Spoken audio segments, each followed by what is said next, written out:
विजय कौशिक हमारे साथ जुड़े हुए कांग्रेस नेता है। विजय जी, सरकार कह रही है एजेंडा बता चुके हैं, फिर किस बात का शक? देखिए, मोदी जी का जो तानाशाही वाला रवैया है, सबसे पहले तो मैं उनके लिए बधाई देता हूँ, क्योंकि भाजपा के मुताबिक आज इस देश में किसी भी मुद्दे पर सवाल उठाना देशद्रोह हो गया है। मेरी तो समझ में ये नहीं आता कि भी सवाल पूछना देश प्रेम ना होकर देशद्रोह हो गया है, तो लोकतंत्र की जरूरत क्या है इस देश में? फिर तो मोदी जी की तानाशाही जिंदाबाद। स्वीकार करते हैं फिर इस तानाशाही को, कहें तो सही, खुलकर क्यों नहीं कहते? भाई अगर मान लीजिए मोदी जी के कोई मंत्री कहते हैं कि भाई हमने पाकिस्तान में घुसकर 1000 आतंकवादी मार दिए, तो क्या हमें ये जानने का हक नहीं है कि भाई मोदी जी के मंत्री ने कैसे 1000 लोगों को मार दिया? अच्छा। लेकिन जब हम सवाल पूछते हैं तो ये कहते हैं वाह, सेना के शौर्य पर सवाल उठाया जा रहा है।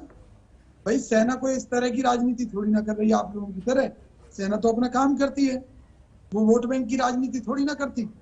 भाई आपने जब पुलवामा कांड हुआ तो सैनिकों की वर्दियां इस्तेमाल करनी शुरू कर दी, सैनिकों के नाम पर राजनीति शुरू कर दी, और देश की सुप्रीम कोर्ट को आपके ऊपर रोक लगानी पड़ी 2019 में। इतना बड़ा दुर्भाग्य है। अब वही बात हम कहते हैं तो हमारे ऊपर देशद्रोही का आरोप लगाती है भाजपा। मतलब हम ना पूछे महंगाई के बारे में, क्यों हम महंगाई के बारे में पूछते हैं तो हम देशद्रोही हैं?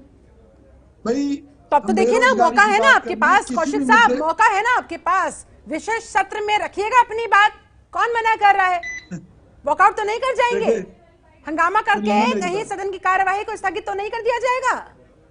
नहीं, मतलब आप हमारी पॉलिसी पूछ रही हैं तो आप सुन लीजिए ध्यान से। हमारा फर्ज होता है सरकार की सुनाना, और अगर सरकार गूंगी और बहरी हो जाए तो देश की जनता को बताना। तो देखिए, ये सरकार तो गूंगी बहरी हो चुकी है और चोर की दाढ़ी में तिनका। अच्छा। मोदी जी का हमेशा से यही रवैया रहा है। वो ये सोचते हैं कि भी एकदम बिल्कुल ऐसी बात करो जिससे कि विपक्ष को मौका ही ना मिले उस बारे में काम करने का। लेकिन हम हर चीज के लिए तैयार हैं।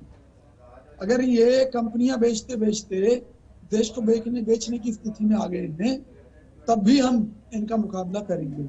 ठीक है सतीश लखेड़ा जी, वो कह रहे हैं कि भाई आप जानबूझकर इसलिए नहीं बताते कि कहीं अगर विपक्ष तैयारी के साथ आ गया तो लेने के देने पड़ जाए। विजय कौशिक जी बोलिए। जो अभी तक माननीय मोदी जी का जो ट्रैक रिकॉर्ड रहा है वो बड़ा खतरनाक रहा। अच्छा। मोदी जी अचानक से प्रकट हुए। अच्छा। बोले भाई मैं नोटबंदी कर रहा हूँ। अच्छा। जबकि हकीकत में तो उन्हें विपक्ष के लोगों से भी बात करनी चाहिए थी। जब आरबीआई के गवर्नर ने मना कर दी थी कि भाई नोटबंदी से देश का बड़ा भारी नुकसान होगा, क्योंकि देश का काला धन प्रॉपर्टी में है और ज्वेलरी में लगा हुआ है, तो क्यों मोदी जी ने नोटबंदी की? केवल राजनीतिक फायदे के लिए। अच्छा। वो उन्हें मिला भी, लेकिन देश का बड़ा भारी नुकसान हुआ।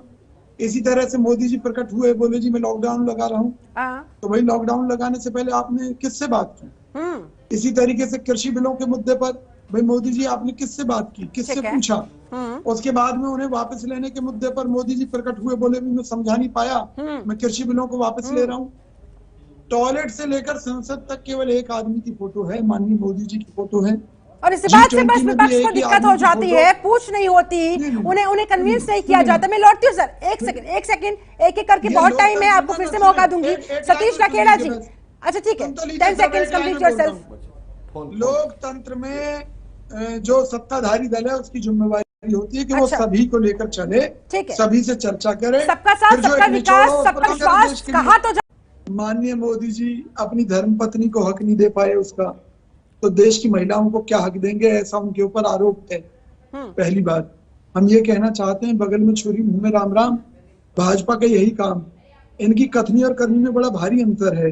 नमामि गंगे परियोजना घोटाला है, 100 स्मार्ट सिटी बनाने का मामला घोटाला है, 350 गांवों को गोद लेकर उनकी हत्या करने का मामला बहुत बड़ा घोटाला है, पीएम केयर्स एक बहुत बड़ा घोटाला है, देश के सरकारी संस्थानों को बेचना एक बहुत बड़ा घोटाला है, ठीक है, देश की 90% जनता का पैसा चंद पूंजीपतियों की जेब में डाल देना, अडानी अंबानी की जेब में डाल देना एक बहुत बड़ा घोटाला है। ठीक है, कैग की रिपोर्ट में इनके विभिन्न मसलों का सामने आना, घोटालों का सामने आना, फिर से उनकी जांच तब होगी जब कांग्रेस की सरकार रहते हैं। कौशिक साहब, जब आपकी सरकार आएगी करवा लीजिएगा जांच, किसने रोका है? लेकिन फिलहाल ये बताइए कि अगर ये सरप्राइज नई संसद के पहले दिन का पहली बैठक के बाद महिला आरक्षण बिल को लेकर हुआ, कांग्रेस भी वेलकम करेगी। टीएमसी ने तो कह दिया है हमें कोई दिक्कत नहीं है, हम तो साथ में हैं। पर निश्चित तौर पर कांग्रेस पार्टी महिला आरक्षण बिल को लेकर हाँ। देश की सरकार से पूरी तरह सहमत रहेगी, बशर्ते 50% आरक्षण महिलाओं को दिया जाए।